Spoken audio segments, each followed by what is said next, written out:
You got some pretty interesting ideas. I like a few of them, but I like to I wanted some more clarification. I noticed that on something. I noticed that at the end, you'd you'd basically at the end of the video you'd put something about neo-stoic heroism. So, just for sake of clarification, I wanted to ask you some things, talk about some things. Um, I think that it's important that sometimes we, as humans, we throw terms out there that we don't define, and I guess what I'm trying to get at is I'm wanting to know how you define life, death, and self-awareness. Here's my definitions for those words. Life is the process of living.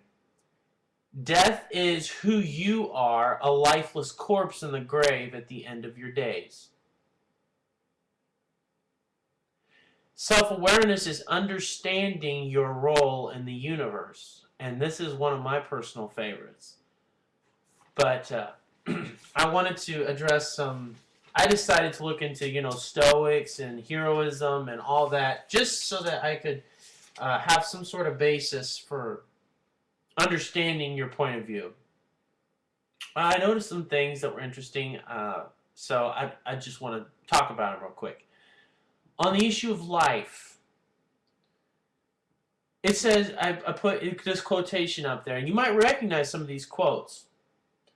Freedom is secured not by the fulfilling of one's desires, but by the removal of desire. My question but the desire to remove desire is desire. Therefore, where did desire come from?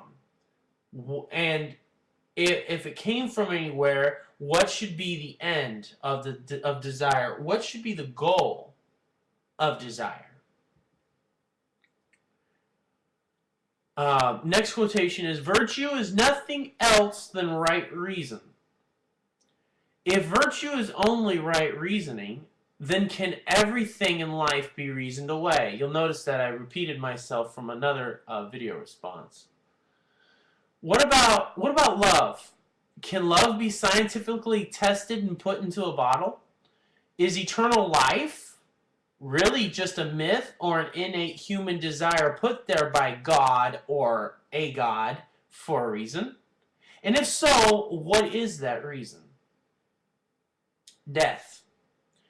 I am formed by nature for my own good. I am not formed for my own evil. My question is nature everlasting? Why, even the flowers themselves experience death, as do the trees and animals. If a God keeps dying over and over again, is that God worthy of even being called a God? And besides, what about the other gods out there? Do they act better than humanity's evil, or go beyond the evil that exists in men's hearts? A person is formed for good and not evil, that's true. But who or what is God? I got this quotation from off of Wikipedia, and it says this concerning heroism. One potential drawback of the necessity of hero identification means that a hero is often more a combination of symbols than a representation of an actual person. In order to appeal to a wide range of individuals, the author often regulates the hero to a type of person, which everyone already is or wishes themselves to be. A good person, a brave person, a self-sacrificing person. Excuse me. But the most problematic result of this sort of design is the creation of a character so universal that we can all identify with somewhat, but none can identify with completely. In regard to the observer's personal interaction with the story, it can give the feeling of being mostly involved, but never entirely. The conclusion? Well, there's a very important thing I wanted to bring out from this book called Meditations by Marcus Aurelius.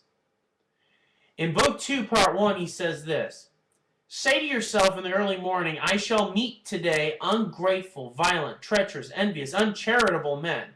All of these things have come upon them through ignorance of real good and ill. I can either be harmed by any of them, I can neither, be harmed by any of them, for no man will involve me in wrong, nor can I be angry with my kinsman or hate him. For we have come into the world to work together."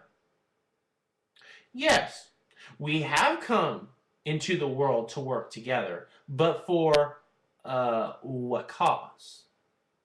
So that we can serve some self-made universal hero?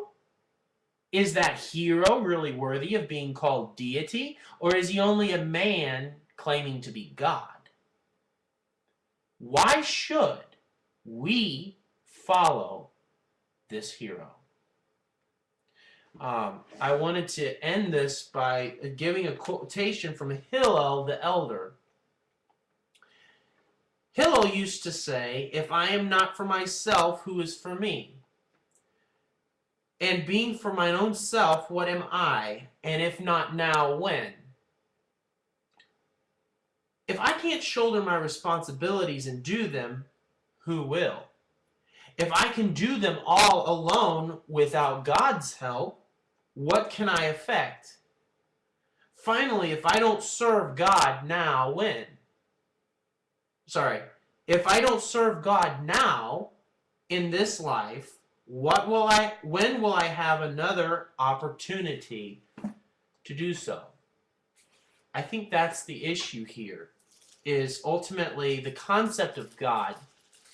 And I wanted to point something else out here. You had mentioned something about one of the things that humanity has trouble with is self-awareness. Knowing basically, where they came from and where they're going. I think this quotation may help clear some of that up, hopefully. I understand we all have different points of view, but I know this quotation helped me a lot in understanding my role in the universe. I believe that there is one universal God who created nature and created the universe for our good. Nature's not meant to be worshipped as a god. Rather, it is evidence that points to the one true universal God.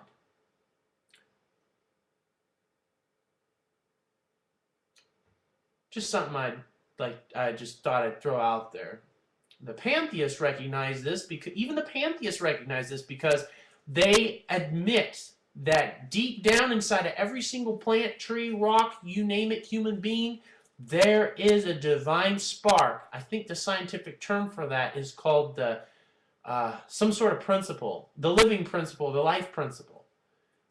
That spark, the scientists don't understand, nor can they comprehend, because that divine spark is from God. God gives life to every man.